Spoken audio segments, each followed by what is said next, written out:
भक्तमाल का अद्भुत चरित्र। संतों की सेवा करने के लिए जिसने भगवान श्याम सुंदर को भी लूट लिया, जो भगवान के भक्तों की सेवा करने के लिए भगवान को लूटकर उनकी सेवा को संपन्न करवाते हैं। नाभादासी इनके चरित्र का वर्णन करते हुए लिखते हैं, निह किंचन एक दास तासुके हरिजन आए, विदित बटोही रूप भये हरि आपहु लुटाए। साखी देन को श्याम खुरदरा प्रभु पधारे, रामदास के सदन राय रन छोर सिधारे। आयुध छत तन अनुग के बलिबंधन बपू धरे, भक्तनि संग भगवान नित गौ बच्छ गोहन फिरे। नाभादासी श्री हरिपाल जी के चरित्र का वर्णन करते हुए लिखते हैं कि भगवान सर्वदा अपने भक्तों के साथ इस प्रकार घूमते हैं जैसे गैया अपने बछड़े के पीछे पीछे घूमती है। ऐसे ही भगवान के एक अनन्य भक्त हैं श्री हरिपाल जी। इनके यहाँ जब भक्तगण पधारे और घर में सेवा के योग्य कुछ भी ना था तो ये बड़े चिंतित हुए।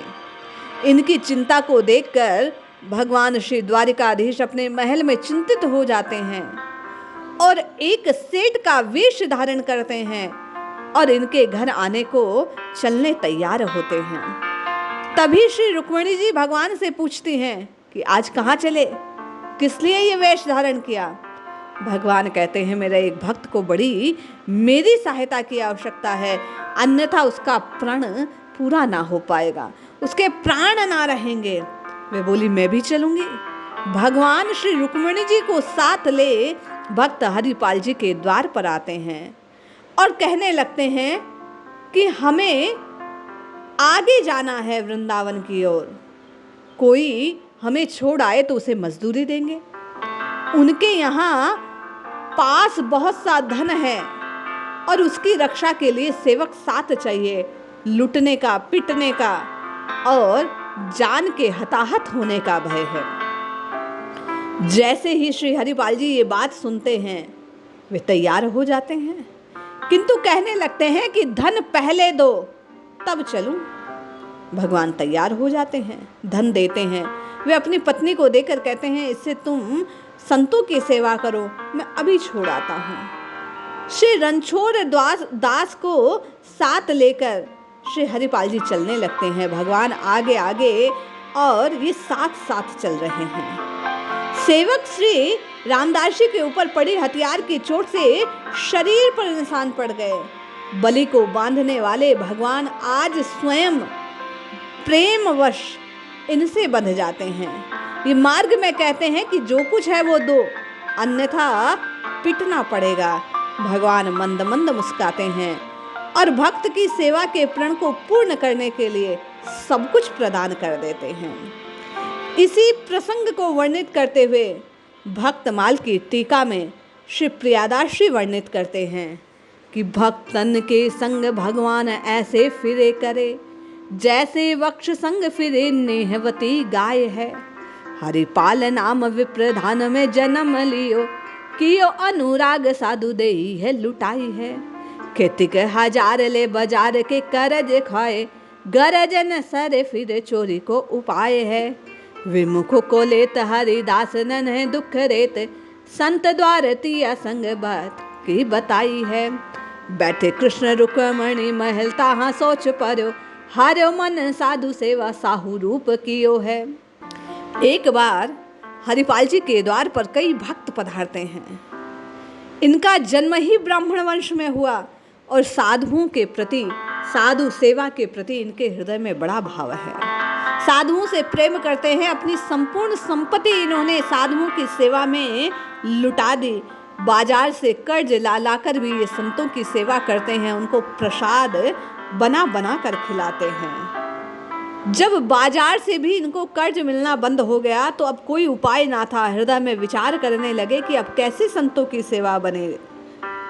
भगवान भी अपने भक्त के प्रण को पूर्ण करवाने के लिए विचार करते हैं और एक सेठ का वेश बना इनके द्वार पर आ जाते हैं। इनके साथ वन में चलने लगते हैं, इनको मजदूरी देने की बात करते हैं।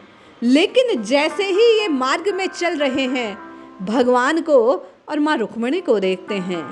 कोई वैष्णव चिन्ह इनके मुख पर ना देखकर वे इन्हें लूटने का प्रण कर लेते हैं कि बहुत सा धन है, यदि मैंने छीन भी लिया तो इनको कोई फर्क पड़ने वाला नहीं है, और वैष्णव भी नहीं है, ना तिलक है ना कंठी है, कुछ तो इन्होंने धारण नहीं कर रखा, इसलिए मुझे पाप भी नहीं लगेगा। इस प्रकार विचार करते करते सेठ और सेठानी बने हुए कृष्ण और रुक्मिणी साथ साथ चल रहे हैं, और हरिपाल जी उनके संग संग उन्हें पहुंचाने के लिए जाते हैं।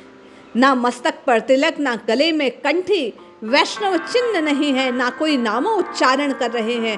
बार बार श्री हरिपाल जी के हृदय में यही आ रहा है कि ये वैष्णव नहीं है, इनके शरीर पर मूल्यवान आभूषण है, और वैष्णवों की सेवा के लिए इनके धन को छीनना कोई पाप कार्य नहीं है। विचार करते हैं और अपने हाथ के हथियार को रुक्मिणी जी की ओर दिखाते हुए तान देते हैं। साधु संतों की सेवा के निमित्त जो कुछ है सो यहाँ डाल दो, ऐसा जोर से उद्घोष करते हैं। जो कुछ है तत्काल दो, अन्यथा पिटोगे। भगवान अपने भक्त से लुटने को तैयार ही बैठे थे।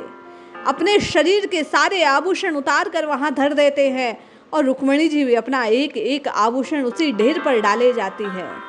सब आभूषण डाल दिए, किंतु माँ रुक्मिणी के अंगुली में एक सोने का छल्ला जो प्रयास करने पर भी निकलता नहीं है। हरिदास जी कहते हैं इसे भी निकालो। माँ कहती है निकल नहीं रहा। वे अंगुली को मोड़कर निकालने का प्रयास करते हैं, वह उससे पीड़ा में आ जाती है, और माँ कहती है अरे बड़ा निष्ठुर है तू, तो बड़ा कठोर है, उंगली तोड़ेगा क्या, इस छल्ले को तो छोड़ दे। भक्त जी कहते हैं कैसे छोड़ दूं, इससे कई संतों की कई दिन की भोजन सामग्री आ जाएगी।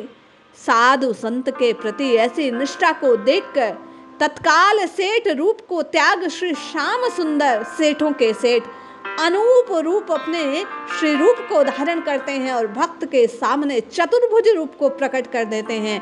माँ अपने साक्षात स्वरूप को वहाँ प्रकट करती है। ऐसे स्वरूप को देखकर वे तत्काल भगवान के चरणों में लोटपोट हो जाते हैं। श्री हरिपाल जी भगवान को साष्टांग प्रणाम निवेदित करते हैं और उनसे क्षमा याचना करते हैं। भगवान उनको अपने हृदय से लगा देते हैं और कहते हैं तेरा कोई अपराध नहीं, तेरी निष्ठा पर तो मैं बलि बलि जाता हूँ। ऐसी संत निष्ठा, ऐसी सेवा निष्ठा हर एक में नहीं होती। ऐसे भगवान के अनन्य भक्त संत सेवा को ही जीवन धन मानने वाले, प्राण मानने वाले श्री हरिपाल जी का पावन चरित्र, ये प्रसंग इस बात को पुष्ट करता है कि संत की सेवा करते करते भगवान के दर्शन हो जाते हैं। हम आप भी ऐसी निष्ठा को धारण करें। इन भक्त कथाओं को श्रवण कर हम आप भी भक्त हो जाएं। जय श्री हरि।